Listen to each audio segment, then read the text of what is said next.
had an audio or a video I wanted to put up, but YouTube, it says download, and then it doesn't download. It downloads into my library. Who wants that? Anyway, hey everybody, welcome one and all to the Tellman and Fellman Show, which I think yesterday I thought we should change the name because it's not the Tellman and Fellman Show. It's the whoever we're interviewing show, really. It's about them. It's not about us. It's about what the content, what they're bringing, what bars they got to lay.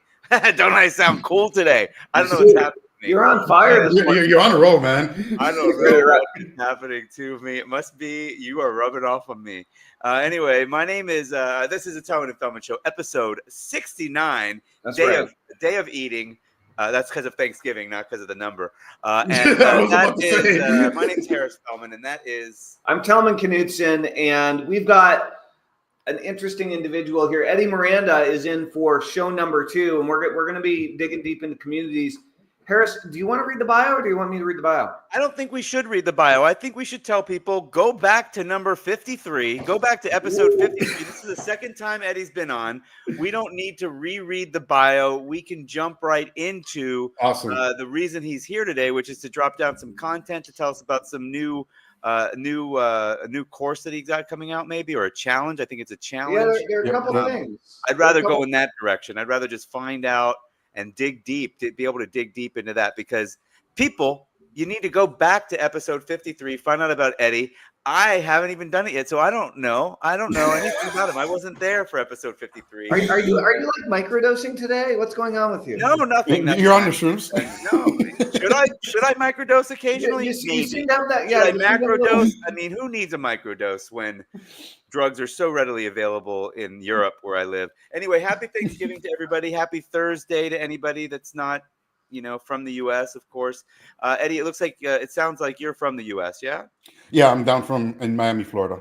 You're in Miami. Oh, I was born in Miami Beach, Mount Sinai Hospital. Represent. Oh, yeah. Nice, dude. I was born in Mercy, which is on the other side. Okay, yeah, I know. I'm the Jewish hospital. You're the non-Jewish hospital. Absolutely. I was born on the same floor as my mother 18 years before me. So that's intense. Yeah. Wow, that's crazy. Cool. Yeah, so you still live in Miami, yeah? Yeah. I've been here all my life. I only left Miami for like about 10 months when I moved to San Diego back in 2018. But other than that, I've been here the entire time. Haven't moved. Right on. Very cool. All right. Okay, well, cool. So let's, what are you doing here, man? Dude, so I'm actually in the process of promoting a challenge that I have coming up. It's a 5-day challenge, and it's literally a 5-day challenge, a school launch challenge, right? So we're going to be diving in deep into, why people are moving from like high ticket and moving into communities, right? Because high ticket has become a huge problem with a lot of, high ticket coaches and online educators, that it's becoming a little bit more harder in order for them to sell because of the lack of trust inside of the industry right now.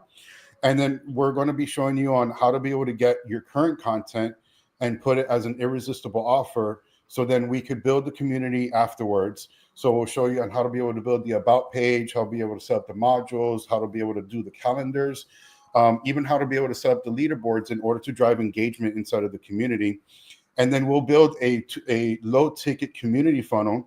So the whole purpose of this is to be able to get paid before they even get in, right? Because a lot of high ticket coaches have been switching to a low ticket model. And if they're moving to that, might as well move them into a community where they can start getting recurring revenue, so that they are not starting from zero at the beginning of the month, every single month, right? Because that's like one of the issues with high tickets. You're grinding all day long, all month long, and then at month, the beginning of the month, you're back at zero, and you have to keep on grinding in order to get the same amount of revenue. So Eddy, slow down for a second. So when you say people are moving from high ticket to communities, people said people are moving away from high ticket into communities, and I was going to highlight that as well. I think I hope what you mean is people are moving from high ticket funnels and high ticket sales calls into Correct. More of they're moving that into communities. Is that more of what you're saying? Yeah. So the thing is that what's happening right now in the industry, it's just becoming harder to sell high ticket colds, right? Going straight Well, to hold on. ads. Again, let's just break it down for people because there are a lot of different industries. What's the industry? What's the industry you're referring to? So like high ticket coaches and online educators. So basically, anybody that has an educational product, coaching about business, coaching about marketing, coaching about like ads, things like that. Yeah. Consultants, agencies too. I mean, agencies do high ticket sales, but they're essentially, so they're coaches tell you what to do, coaches tell you what to do and help you with it. Consultants tell you what to do, and technically they shouldn't be going hands on. And then agencies are basically like a consultant and go hands on. Correct. Yeah. So like all of those kinds of industries or niches are having a hard time, right? And I've worked for a lot of high ticket coaches, and when I've worked for them, the issue has always been the quality of the calls, the cost per book call, and all of that the quality has either gone down and the cost per book call has gone up. So it's made it really, really hard for those kinds of companies in order to be able to generate the same amount of revenue as it was back like a year ago.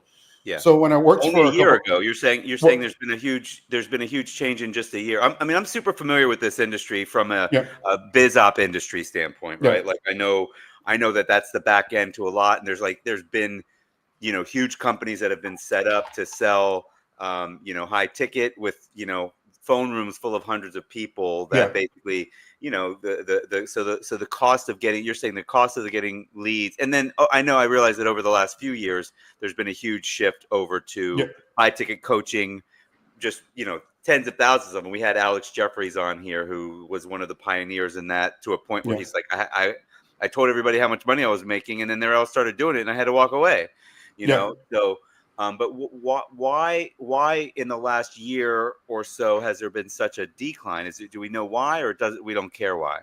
Well, I mean, I think the reason why there's been such a decline has been the lack of trust, right? There's not enough nurturing, there's not enough trust built up, because anybody that's been seeing ads for a good amount of time knows what's up when it comes to book a call. They know that they have to jump on a call.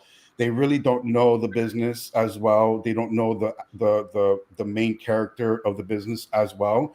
So it becomes a trust game at the end of the day, right? So what I've done with like a couple other businesses, so like I did this for Brandon Turner and I did this for HL Pro Tools, was that I would put something low ticket in front, like a $27 thing and whatever, and get them nurtured through a mini course or something of low value.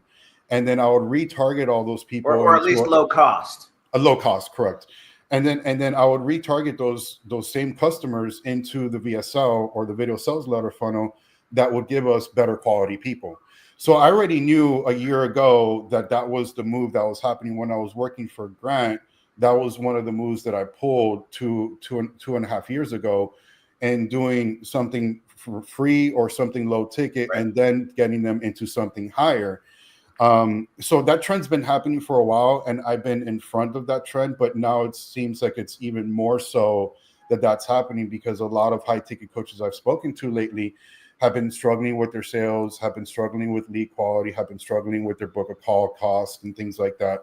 So with that in mind, I knew that the move was to go into something low tickets and to put them inside of a community so that they could be nurtured a little bit better and then sell their high ticket, right? So I'm not saying like it's dead. I'm saying cold audience in the front end going straight to high ticket is dying because people are being self-aware about it, and they need the trust. It's always been interesting to me that like it seems like once enough people have been through the process, everybody it feels clearly everybody can't automatically know it. Everybody has to have a first experience of it, but it doesn't matter maybe because enough people, maybe it's like a golf ball going through a garden hose. Maybe there's a movement of like awareness, and then it's just like it's done, it's stuck. Like it's always been interesting to me, like with everything really, like and I guess it's some form of like banner blindness, but it seems like people catch it. And I remember back like when I was really starting digital marketing in like 2000, a lot of low ticket was really happening at that time, and it was really proficient. Yeah. And then the model switched to high ticket, and then everybody's like, you got to sell straight to high ticket. That's the way to go. And I remember those cut off the funnels, cut off taking months writing sales letters. Yeah, I never really believed in that, but I also I've never done a lot of high ticket. I've had a solo ads company where I sell other people's email ads for the last 10, 12 years. And I was like, okay, that's enough. I don't need to sell them a high ticket, but I could have. I could have, and I probably should have. Quite frankly, that's probably one of my big mistakes is in that business is if I would have just been selling whatever, even a medium ticket, a $2,000 program to 10% of my customers, I'd be in a whole different place than I am right now. And with value, of course. I don't want to, that's it. I think I got, anyway, my point is that I've always been a believer in, and what I've always seen that works for the long term is, and you've added something to it, but is really what Alan Sultanic is selling, which is the automatic clients funnel. And I just mean a self-liquidating offer where you've got something on the front end that's low or whatever. Ryan Dice calls it a tripwire, right? Something like that. Correct. Lead magnet tripwire, all this stuff. I've always believed in that though, like just having that low ticket front end. It's not even just believed in, observed observationally from all of the traffic that I've sold. Who is succeeding? What kind of funnels are succeeding? It's the ones that have a low end front end, some sort of upsell to try to make some of the money up. Correct. Now they're able to buy as much traffic as they want as long as these numbers are working. And then somehow they're nurturing. And the way we were nurturing before is Eddie, it was really just through emails and email communications mostly, and giving them more content and giving them good content up front for their money. And why? So the part about you coming back to not going straight for high ticket, and of course I get it. It's got to be the great feeling that you can advertise, get people on an appointment, and sell 10% of them or 20% of them on a $10,000 thing. That's a machine, and that's great. I mean, I have a friend, Flo Kunle, we had on here. He owns a coaching floor, and he's totally experienced this over the years. He's been doing this for 20 years, and he's like, people don't want to hear it anymore. And so he's got to spend more time on the phone, which is fine, building that trust factor. And he's like, I just give them stuff. He lets them in. He lets them in there. They pay one time for the coaching program, the group coaching. And he's like, you guys just stay in, because the ones that stay in are going to do other things. It's so interesting because 20 years ago, nobody even knew how to do high ticket, like very few people. There were phone sales rooms, but individual standalone one-man show entrepreneurs, there was nobody teaching somebody how to enter the market and create a $10,000 program and sell it without having to sell from stage. That was a requirement back then. And now there's so much competition and so many people that are vying for your attention, whether it's through ads or social or whatever. So I agree that there is a degree of what we call banner blindness or sales mechanism resistance with the high ticket funnel model. It happened with video sales letters. It happened with long copy sales letters, and then they came back. It happened with webinars, and it happened with Facebook groups. But one of the reasons it happened with Facebook groups is because Facebook put the kibosh on Facebook groups. It was, a great deal of it was the algorithm more than Facebook groups becoming ineffective. And so with school, oh man, this is a total pain in the butt. All right. So if I clip out of here, I'm going to have to adjust my situation because I'm in a hotel and I've got a power situation issue that I thought was going to resolve itself, but it's not. So if I blink out, I'm sure you guys can handle it. Anyway, the point is that what is it that you know how to do inside of a community to create that trust and connection that allows for higher level buying behavior and really creates that rapport that you're looking for? Yeah, absolutely. So I think when you come to like something like a school community or even a GHL community, having modules in there so that people could start digesting the content that you have, right? When you start putting it in, oh, we lost him. But when you put it in a position in the sense of like they're trying to digest your content and they have to engage in a certain way with your content in order to unlock certain other pieces of content, and put the engagement factor, the gamification of what school actually does inside of the platform, then that kind of builds trust with it. And that's why I like low ticket so much more, because of the fact that when they pay that $27 for that mini course, they're ingesting your content. They get to know who you are. They get to know what you're talking about. They get to see how you teach and how they could provide a solution to the problem that you have. Right. So it gives them the time to get nurtured inside of that. Now, how would we be able to get them into something higher? Right. Well, there's things like you could have things on the calendars like coaching calls or additional higher value courses inside of that community that people would want to get into. Like if they feel other people are like, hey, we consume this is awesome, it really made a difference, then it's going to want to have other people elevate and get into those additional programs, whether it be a group coaching program or even a higher ticket thing that you may have on the side. But it just really nurtures the people. So I go back to, Facebook groups, like, Tellman was talking about Facebook groups and how that was really impactful at one point. And it was. So like I ran one Facebook group, it was for network marketers. And when I ran everything for it, ran ads to it, to a landing page, by the time that they got inside the community and I would go live, they would actually be like, oh my God, Eddy, you're amazing. Like I was already like a superstar to them, right? I was the main character for them inside of that group. Yeah. So they already grabbed a hold of who I was and loved what I was doing. And that's the same thing with school, right? They'll go in there, they'll get your content, they'll see what you're about, they'll see what you're doing, and then they'll want to be able to move to the next part of the ascension ladder with what it is that you have. Yeah, so I'm in Doug Boughton. I don't know how to pronounce it. I'm in his school group, and I went through it. I got to I'm level 4 in there, and I understand it. I understand the community ascension model is what he calls it as well. And to me, I very immediately is like, oh, this is easily replacing a funnel, right? This is like let's put the funnel inside of here, basically, and it makes a ton of sense to me. What do you so what is what will happen with the challenge? So you're going to be challenging people to do what? And then I do have one more thing, I guess. Like I'm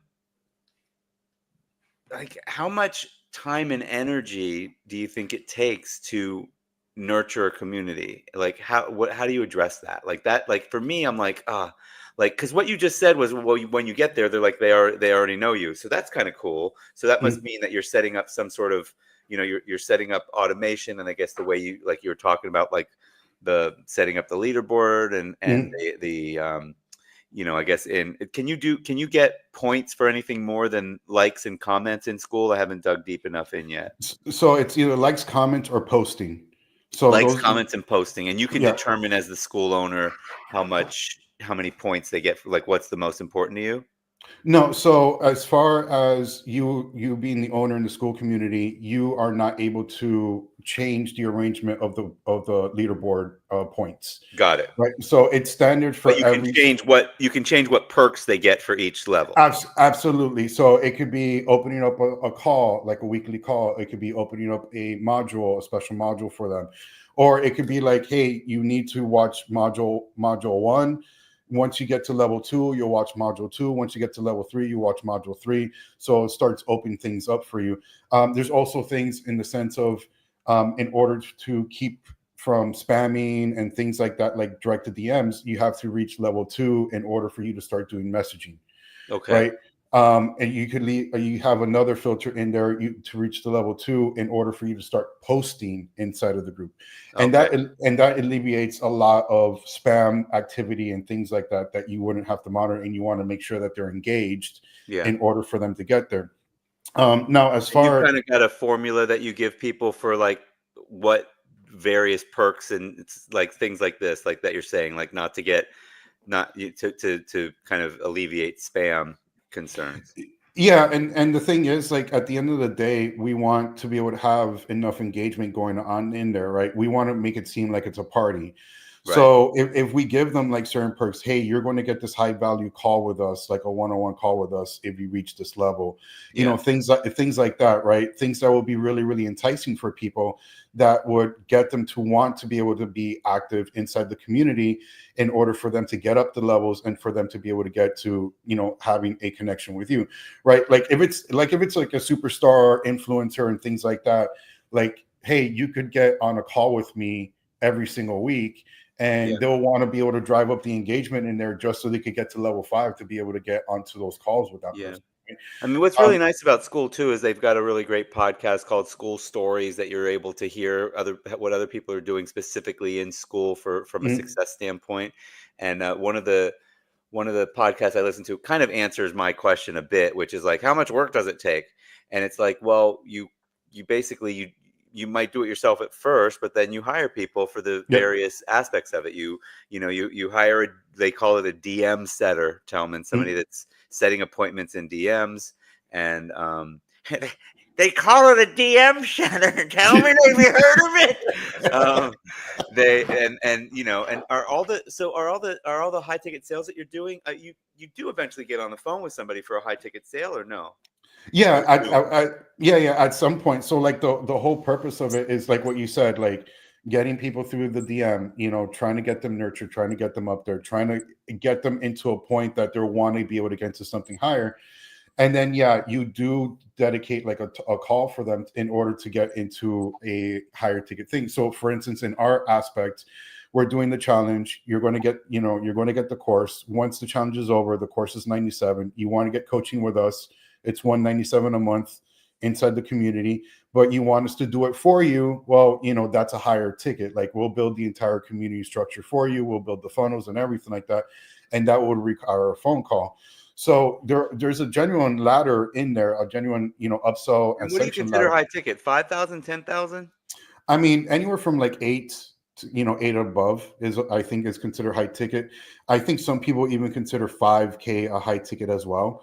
But I really rarely see people sell programs for that cost. It's either 8, 10, or 15 that I see people selling things for. So I'm going to ask a really like old man question, but I haven't lived in the US for like 11 or 12 years now.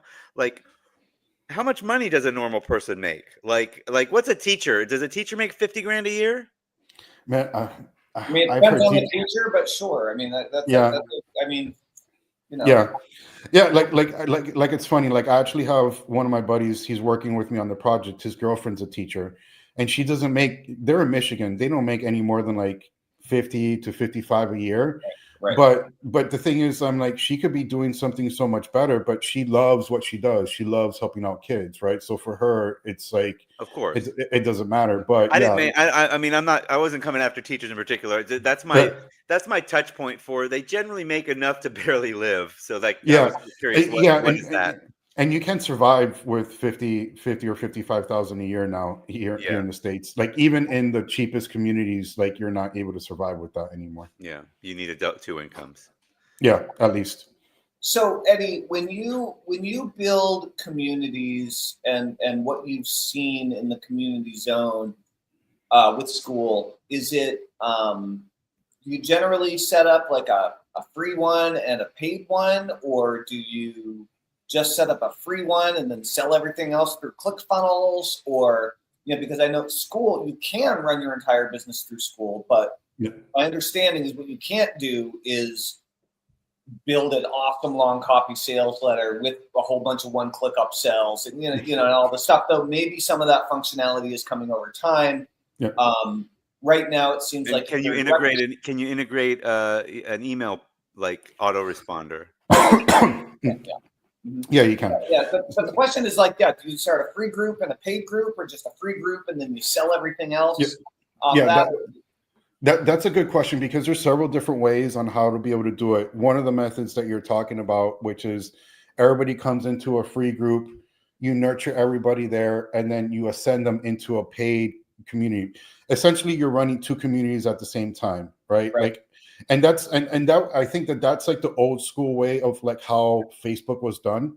A lot of coaches did a free group. They nurtured everybody in there, got them onto a sales call, got them into the program, which then ended up being a paid community as well, right? So that's an ascension that you could take, and that's ascension that a lot of people do. In fact, that's the way like Alex Hormozi kind of like preaches on how to be able to do it, do free, and then get them into the paid stuff, right? There's another way to kind of do it. You could do a free one, and then inside that free one, you could have paid modules, right? So there was a community that we did. It said free on it, but in order to get in there, you had to pay. So how did you pay? Well, through a GHL checkout form or a ClickFunnels checkout form, right? So when they entered our community, it was $197 for one module, and then it was $497 a month for the coaching and the additional modules. So we will get people for both. One group of people will pay for the $197. They'll get inside the community. They'll only see that module. They wouldn't have access to the other one. They'll pay for the $497 per month. They will get access to everything, including our coaching calls. And right. Is that automated? Like they pay for it and they automatically get it? They get access? Yeah. So with GHL, you do workflows between the workflows and Zapier. With ClickFunnels, it's the same thing. You use Zapier, but Zapier unlocks school. So once you get the contacts and the payments, Zapier will be like, okay, this contact came in through, and then it will send them the invite email in order for them to register into the actual community itself. So then that's how they. Hold on, let me just back up. So the community itself is free. Anybody can join the community, but they don't get access. So they probably can't post yet because you don't want spam. But they maybe can like things and maybe they can comment on stuff. They can read stuff. They can see what's going on. They can they can walk in and join the party. They just can't set up their own I don't know, DJ stand in the middle of the party, or they're going to be searched for drugs to make sure they're not selling drugs at your party. Whatever. I'm sorry. Yeah, that's the kind of parties I went to, baby. But yeah, absolutely. There's so many different ways to be able to set it up, but that's one way, right? Like the way that we're currently doing it right now is we're just letting everybody in for free, right, to the challenge. They're going to see the challenge for free. But then if they want to be able to get the recordings, the course afterwards, all the docs, all the templates, everything like that, then they'll pay a $97 fee in order to get that one-time fee, right? And then it will unlock that module. But then, like, hey, they want to come in and coaching with us. Well, in order to unlock the secondary module, in order to get all the recordings, then they'll pay the $197 per month in order to do it. I like that. I like that. It's nice and it's kind of simplified. Basically, and everybody can join. Basically, everybody can join the community. So you're doing it, and it's all just happening right there. It's interesting. Yeah. Like I mentioned, Doug does that. Yeah, he does. I don't. But I think he also has a separate paid community as well, but that just seems like a waste at this point. Like the way Doug is doing it right now is that everybody goes into that community for free. Right. Now, if you actually look at the modules, you're going to see that you have to reach level 2 in order to get some pieces of content, but then there's a one-time payment for other pieces of content. Yeah, I bought a workshop in there for $37. I didn't go but then that's kind of their trigger to start talking to you, try to DM set you and exactly. Because you just became a paid customer, right? You paid with your wallet, so now you have buyer's intent. So then that's why now they're going to start reaching out to you, and that's the name of the game, right? Like it's getting that buyer's intent.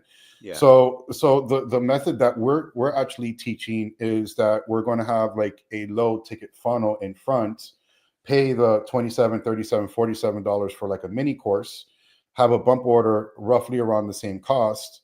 And then once they finish checking out, the first upsell is going to be, hey, do you want to join our coaching program inside of the community, right? So that could be a $97, $197 kind of offer.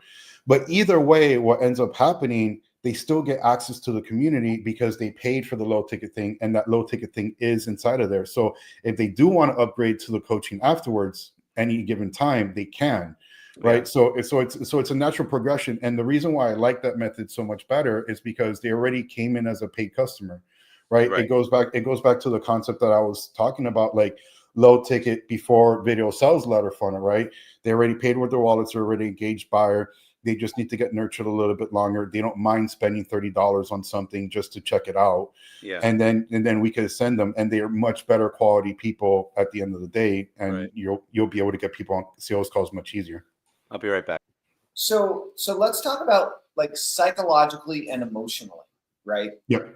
What are some of the most effective ways that you've seen working with communities to create?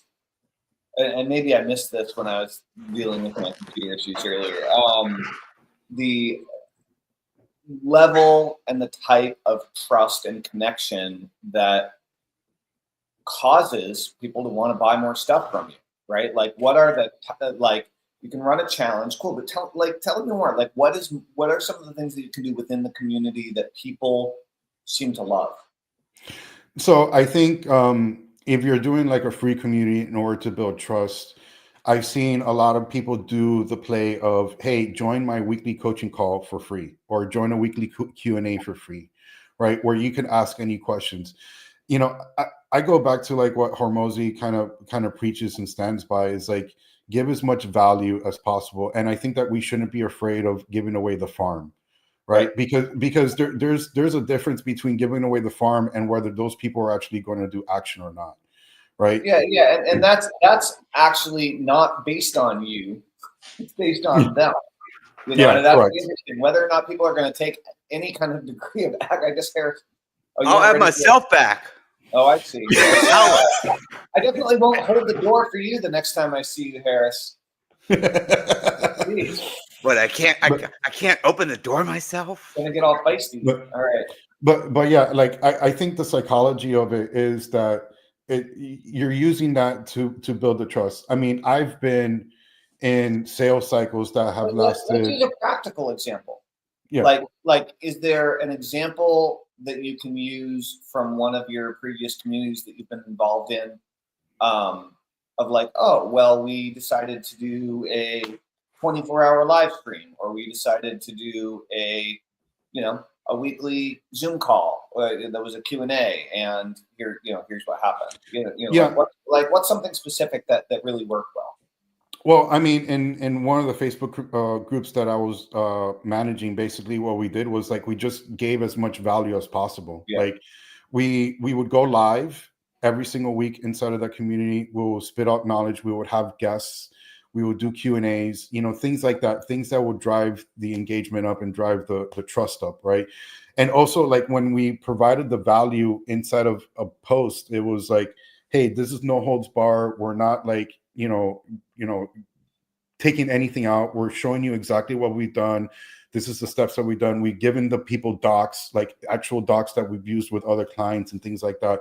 And it just builds up that trust. So when I did that inside the group, when we were doing that inside the group, and we would start going straight to DM and start talking with people, the sales just became so much easier. 197 came through, 497s came through. We were making, I mean, we only had a group about maybe like 800 at the time. And we were making about 10 to 15K a month in that group in particular, just by inside of Facebook and just giving the value and everything that we were doing. So that same concept kind of goes into school and to GHO communities as well, right? It's like you're building up that trust and letting people know that what you're talking about, right?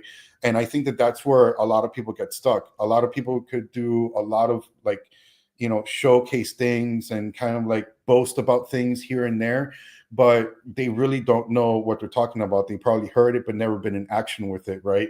And with this, like, as long as you show that, hey, you're an actionable person, that you've actually done these things yourself, you've been in the trenches yourself, and you've seen the results, and you showcase those kinds of things, I think that builds the trust, right? Like, we have to be more exposed than ever before, right? And we really have to show all our cards in order for people to be like, man, I want to be able to work with, Tellman and Fellman, and things like that, right? Because if we don't do that and we kind of show the Lamborghinis and we show that we have the Rolexes and we show that we have that kind of game, right? And we showcase that, which that was like good back in 2000 to 2021, right? I'm sorry, 2020, not 2000, 2020 and 2021, where all that stuff started happening and all the Lambo bros started coming out, right? that's done in a way with everybody wants to know who you really are and what you could really provide as a solution to the problem that they have. Cool.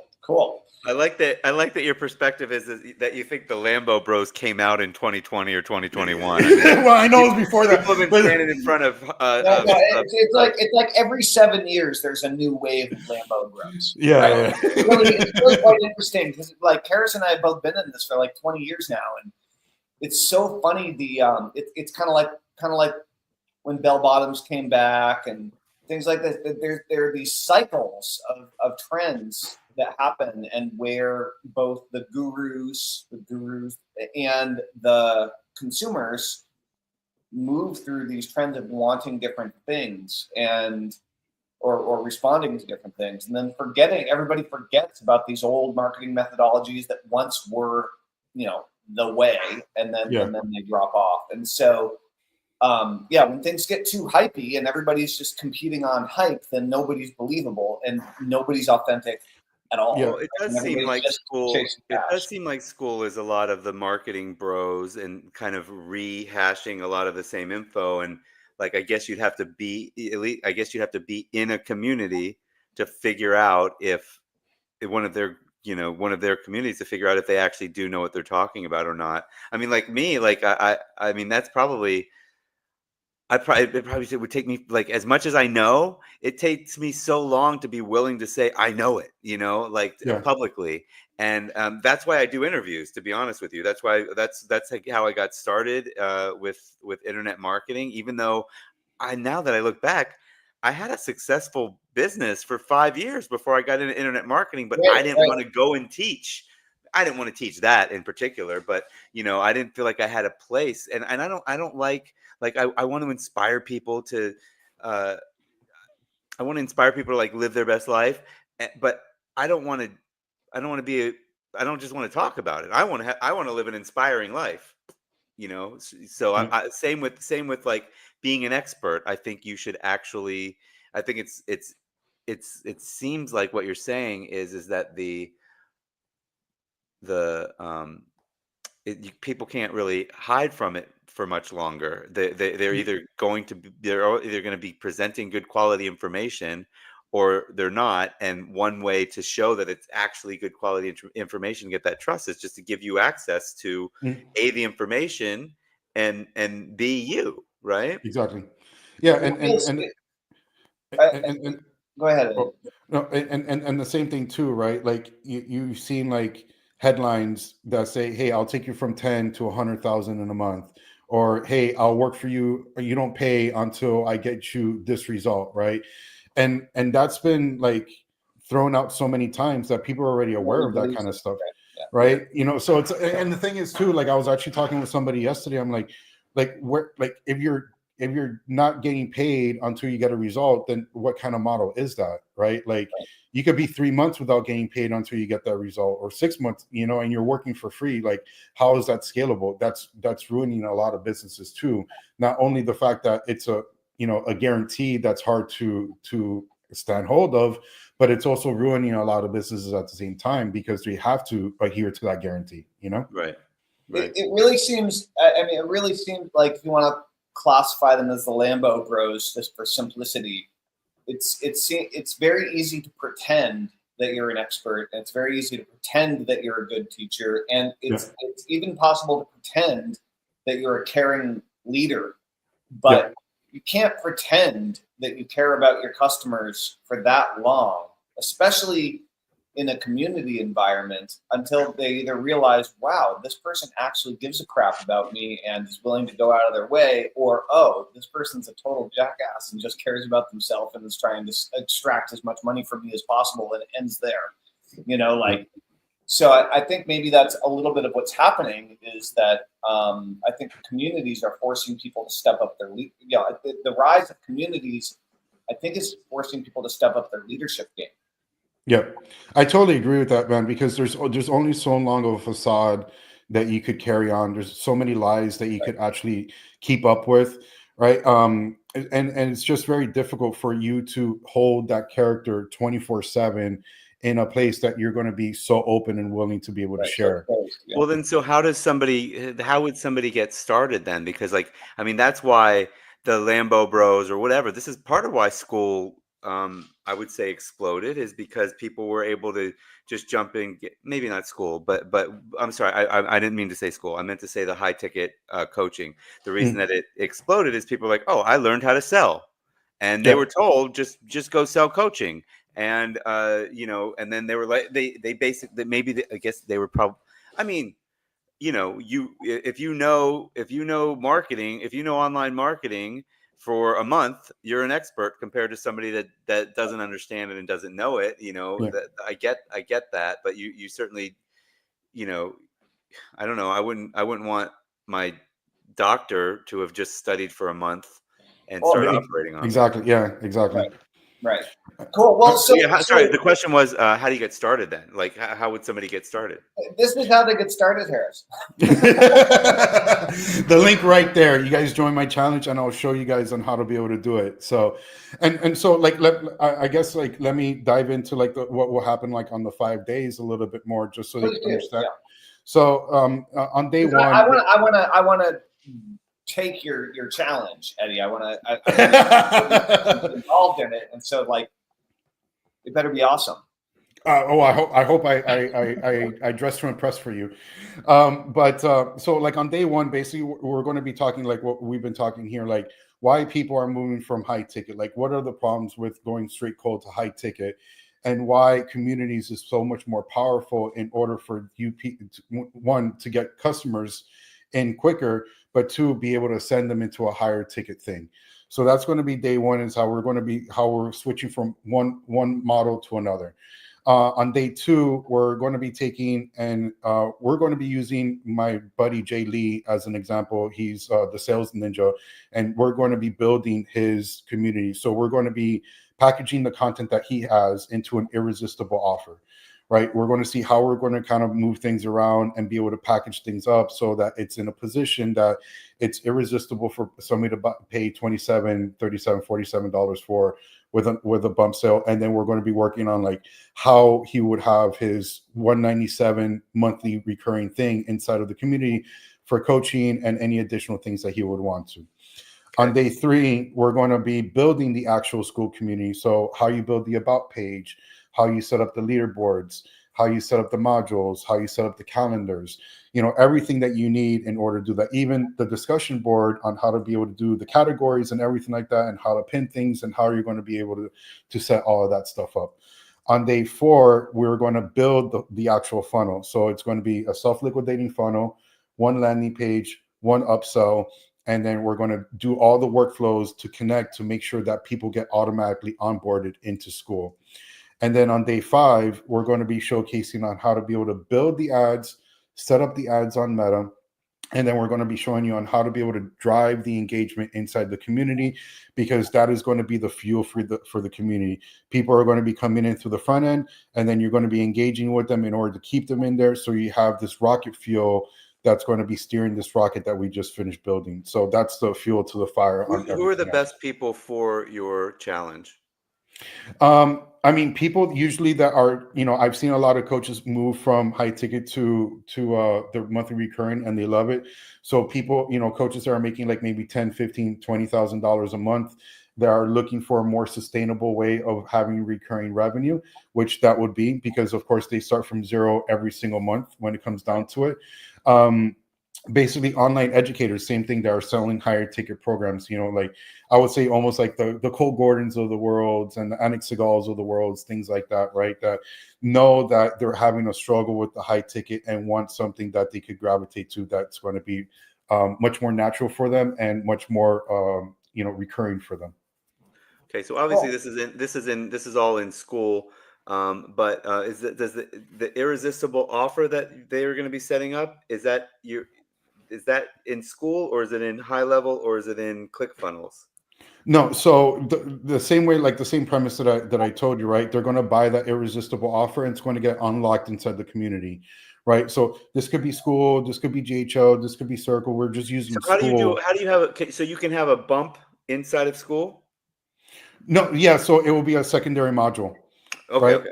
Yeah. So for every product, it will be a different module, right? So if you have your main ticket thing, that's one module. You have the bump order, that's a secondary module, Okay. right? You have the coaching program, that's a third module, right? So everything gets unlocked with modules that's on there. Sorry, I know it's probably a dumb question to you, but like, so there's a page that you have. There must be a sales page that you talk about the module on, or a video sales letter, or something, Correct. right? Correct. Yeah. And that resides on wherever they want, or can that actually reside? Is there a page in school that can reside on? Yeah, so this will be on a ClickFunnels, on a GHL Got it. funnel, things like that. But again, like what I said, there's so many different ways on how to be able to run this because people have ran paid ads going from Facebook straight into school, and then they pay for the monthly there as well, or a free trial, right? So there's so many different ways of doing it, but I think that this way is the best way for right now. And in the future, we will teach other ways, which will be add straight to school or add straight to a free community, things like that, because there's so many different ways to skin a cat in this, but we're picking the low ticket model first because we feel that that's a good way to get great quality people coming into the community. Yeah, here's what I really think is going on here is that, for years, over 2 decades, direct response marketers have been having people opt into an email list. And once you're on the email list, that's been the community. Okay. That was what we had for options. Okay. Eventually Facebook groups came along and people started either having people opt into their email list or joining a Facebook group and then putting in their email. And then when people put their contact information in on the Facebook group questions, of course, it's passed over and they join your email list. And so we've been thinking about the email list as community number one.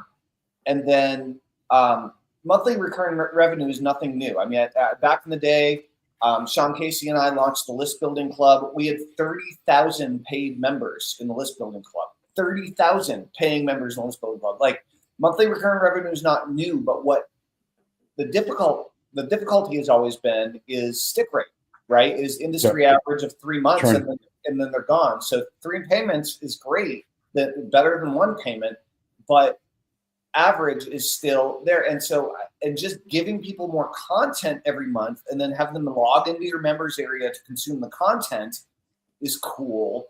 But it's a very solitary experience, right? Other than just going in and watching that video, there's no other reason that they're in there. And now with communities advancing, I think what's happening is people are joining the email list, but they're becoming part of the greater community. And then when people upgrade, whether it's into a coaching program or a lower ticket monthly recurring revenue situation, I think that the community is the glue. And then the content that you create is there to serve the community rather than to just spewing more information at your customer. Right. Yeah. Well, yeah, it's interesting. Well, it's basically just adding on actual engagement and interaction, adding on interaction to what you described before with even a membership site that only lasts 3 months. Now, I don't know. Is there any evidence to show that people are sticking for longer than 3 months in school communities? That would be an interesting stat if school ever published it, like in the industry average stick rate for paid school communities. Yeah, and I mean, and the thing is, like, you're always going to have churn, right? Like that's an undeniable fact, right? It's mostly churn, right? But the thing that I love about this is that you're always going to have a base, right? You're always going to know what your revenue is going to be next month because you already have a certain amount of members. The only thing you could do is just grow from there, is adding more members and getting more people in, right? So, I mean, there's going to be churn. A lot of people say like 10% churn is like pretty bad, so you want to be able to stick from like, 3 to 5% around there when it comes down to it. But at the end of the day, that's going to be an undeniable fact that's going to end up happening, right? Some people don't make enough money as they used to. They want to cut off some costs. Maybe they've already got enough value from whatever it is. But if you provide it in a sticky situation, right? Like I worked for HL Pro Tools, and they were a monthly recurring product, right? But they brought in a secondary product that they collaborated with, which was GHL plugins. And I spoke to the owner of that, and I'm like, dude, like once they get into this, like there's no turning back. Like once they start using all the features and everything, and that, he's like, that's why it's a sticky product, because once you utilize this inside of it, you realize that you can't live without it inside of GHL. So the communities have to be kind of like in the same way. It has to have this sticky factor that keeps people coming back for more, right? Whether it be, hey, I'm going to, like, let's say I'm going to use you guys. Hey, I'm for $97 a month, I'm going to be bringing in special guests every single week, and this week's going to be Tellman and Fellman, right? And the only way to get access to that is by being inside of this $97 a month community, right? You know, so you have to find that sticky factor that's just going to keep people coming back for more, right? Like the newsletter stuff, right? As long as they're getting great value, they're not going to leave there unless if they really need to leave there for any specific reason, right? Right. Yeah. Well, hey, listen, it's a little past the top of the hour. We started a little past the bottom of the hour, but I think we can probably wrap it up unless anybody's got any more questions or anything more that you want to add. I know Tellman's got 2 questions, but before I have three. One is when does your free challenge start, Eddie? Yeah, so it actually starts December 2nd. Doors close on December 1st at midnight. So after that, there's no more access to get into the challenge, and we'll start December 2nd through the 6th, I believe it is. And then people might watch this in the future. You'll probably have more challenges. Maybe you'll put them up on the same link. Yeah, I'll probably use the exact same link for any new challenge that I'll probably do. Yeah, dude, because you need a much shorter link. I was going to make fun of you. I was going to make fun of you. I was going to say something like, shouldn't you get a 1 or a 2-word link with less syllables and no forward slashes. You know how expensive those things are right now, man. Like just to get I hear you. There's a way. I'll sell you one.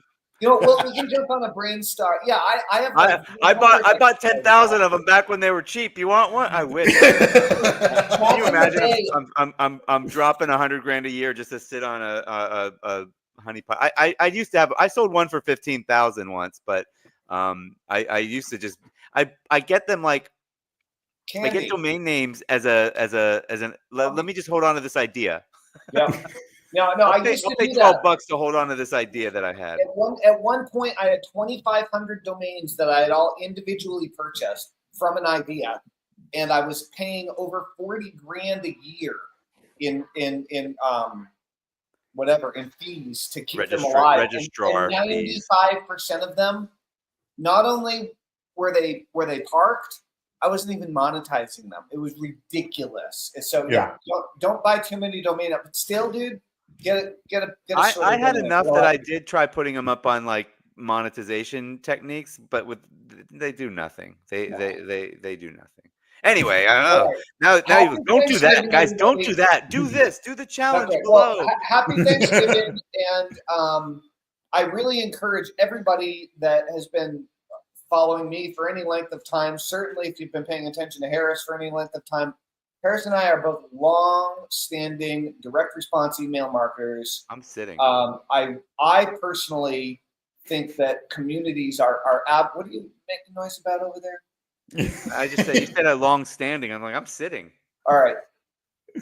Well, I'm a long-standing, tall. I'm sorry, you're trying to close the sale, baby. I know. I'm sorry. Yeah. Drive them to that link. Very helpful. Hilarious, man. Go join Eddy's challenge. I'm going to take the challenge. So I'm traveling home on December 2nd. I'll try to tune in from the airport or something. And this is really great. And I'm looking forward to. You're going to do the challenge, Tellman? What's that? You're going to do the challenge? Yeah. You're going to do okay. With what? What do you mean with what? What community are you going to build? What? Which community are you going to build? Well, I think I'm going to build my money mindset community. Ironic, I think. I think I'm going to build mindset. And who knows? Maybe Harris and I will launch our co-community together at the challenge at the same time. We'll have to talk about it. Maybe. That's right. Love to see that. Rock and roll. Right. Awesome, Eddy. Thank you so much. I really appreciate you being on here for Thanksgiving and offering up this cool free challenge for everybody to try. Thank you so much. Really appreciate you being here, and I hope we grab a couple people for you. That'll be great. I appreciate you guys so much, man. Thank you so much. We Rock and roll. Enjoy the day. Happy Thanksgiving, everybody. And, we're going to take tomorrow off because I'm going to be in Disney World. So, lucky you. I thought you were going to be Black Friday shopping in Florida. I don't go Black Friday shopping. I don't buy stuff just because it's a deal. That's not how I roll. I've never been Black Friday shopping in my life. It's just not. I'm not interested. And you're allowed to stay in America. I'm an outlier. You probably don't have a gun either, do you? I totally don't have a gun. No, I don't need a gun. I don't have one of those things. I got my guns right here. That's right. By the way, guys, do not tell people publicly that you don't have a gun. Now you're a target. Dude, I'm bulletproof anyway. It doesn't matter. This is true. This is probably true of you. Yeah. All right, guys. Anyway, I've got a gun for Black Friday. Tellman, you've got 2 more questions. Oh, I totally do have 2 more questions. Sorry. Thanks for the reminder, Harris. So, Eddy, on a scale of 1 to 10, how did you enjoy your experience today on the Tellman and Fellman Show? Dude, a 10, man. I always enjoy being with you guys. Nice. And if you only had one person that you could nominate to be the next special guest on the Tellman and Fellman Show, who would it be? Oh man, that's a good one. I know he's not old school because I know that's what you guys. Oh no, we're expanding our network. I mean, you haven't been in marketing for that long either. So I mean, Bros just came around in 2021. Yeah, that's true. Because that's when I really started getting into the direct marketing game. Jay Lee, I mean, he's awesome. He's a sales guy. Cool. And then my buddy Jim Beard, nice. He's great with video sales, letter funnels, and content and things like that. So that'd be cool. Well, yeah, please introduce us. We'd love to have him on. As long as it's not your actual beard. No, I mean, this is Jim. He does all the thinking for me. Cool. I look forward to meeting one of your friends. Awesome. Rock and roll. All right, guys. Enjoy the day. Thank you, everybody. We'll see you all on Monday. More episodes of Tellman and Fellman. Even if we change the name, we'll still keep that domain because that's right. We keep domains forever, baby. You buy them all up. All right, guys. All right, guys. Over and out. Bye. Bye.